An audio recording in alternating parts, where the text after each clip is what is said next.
اعوذ باللہ من الشیطان الرجیم بسم اللہ الرحمن الرحیم السلام علیکم ورحمۃ اللہ وبرکاتہ۔ ناظرین، آج میں جس سوال کا جواب دینے لگی ہوں وہ سوال اکثر و بیشتر بھائیوں کا ہوتا ہے جو مجھ سے کئی بار پوچھے گئے ہیں۔ سوال کچھ یوں ہے کہ میری شرمگاہ بہت چھوٹی ہے، کیا میرا نکاح درست ہے؟ یہ ایک کامن سوال ہے جو اکثر نوجوان پوچھتے ہیں۔ تو آج میں ان تمام بھائیوں سے جو اس طرح کا سوال پوچھتے ہیں ان سے پوچھتی ہوں کہ آپ کو کیسے پتا چلا کہ آپ کی شرمگاہ چھوٹی ہے؟ Who told you؟ کس نے بولا آپ سے؟ دیکھیے، اگر کوئی کہے میری گاڑی چھوٹی ہے اور اس کی گاڑی بڑی ہے تو آپ کو کیسے پتا چلا؟ جب تک کہ آپ نے اس کی گاڑی نہیں دیکھی۔ کامن ہے۔ اگر کوئی آپ میں سے کہتا ہے کہ میری شرمگاہ چھوٹی ہے تو میرا بیسک سوال یہی ہوگا کہ آپ سے کس نے کہا؟ یہ دیکھیے، نوجوانوں کے سوالات ہیں یہ، اس لیے میں جواب دینے کی کوشش کر رہی ہوں۔ یہ میری خواہشات نہیں ہیں۔ کسی نے کہا آپ سے کہ آپ کی شرمگاہ چھوٹی ہے، یہ سوال آپ کے مائنڈ میں آیا کہاں سے؟ معلوم ہے آپ کو؟ جب آپ نے گندی گندی پکچرز دیکھی ہوں گی، آپ نے تصاویر دیکھ لی ہوں گی، یا کچھ لوگوں نے دیکھی نہیں ہوں گی، ان کو دکھایا گیا ہوگا، کچھ کو دکھائے نہیں ہوں گے، اچانک نظر پڑ گئی ہوگی۔ اب نظر پڑنے سے کیا ہوتا ہے؟ انسان ان چیزوں میں بہت محتاط ہوتا ہے۔ سمجھ لیجئے کہ ایک میگزین تھی اور آپ کی اس پر نظر پڑ گئی۔ آپ نے اس میں دیکھ لیا کہ مرد کی شرمگاہ جو تھی وہ بہت بڑی تھی۔ اب کیا ہوگا؟ اب وہ خود کو اس سے کمپیئر کر رہا ہے اور اب یہ سوچ رہا ہے شاید، تو دیکھیے اس کی کوئی حقیقت نہیں ہے۔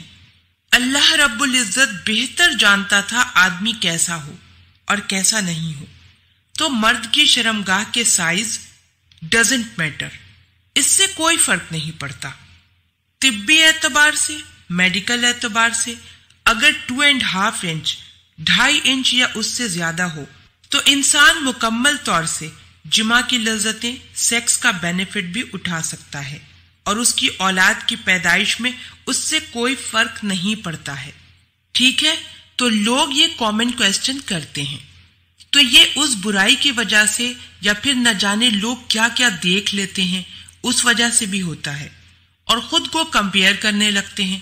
تو برائے مہربانی میرے بھائیوں، ان لوگوں کے چکروں میں مت جائیے جو نہ جانے اینیمیشن اور ایڈیٹنگ کے ذریعے کیا کیا کر کے آپ کو بتا رہے ہیں، دکھا رہے ہیں، اور آپ لوگ اس چکر میں آ گئے ہیں۔ اور آج دنیا میں سب سے بگیسٹ سیلنگ انڈسٹری جو ہے وہ سیکس ٹوائز ہے۔ کیوں؟ اس لیے کہ لوگوں کو بتا دیا گیا ہے کہ تم اس لائق ہی نہیں ہو کہ یہ عمل کر سکو، اس لیے کہ اس کے لیے تو اتنا چاہیے، ایسا چاہیے، ویسا چاہیے، اور ان سب میں قومیں تو برباد ہی ہو گئی ہیں۔ یہ تو چھوڑ ہی دیجیے، آپ امت مسلمہ کا نوجوان بھی بربادی کی جانب جا رہا ہے۔ یہ سب نکالیے اپنے ذہنوں سے، یہ سب فطری عمل ہے۔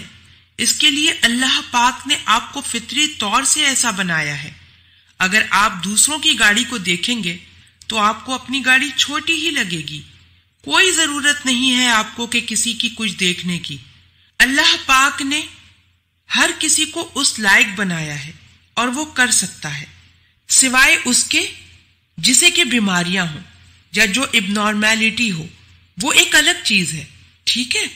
اللہ پاک ہم تمام مسلمانوں کو دین کی سمجھ عطا فرمائے اور اس پر عمل پیرا ہونے کی توفیق دے۔ آمین۔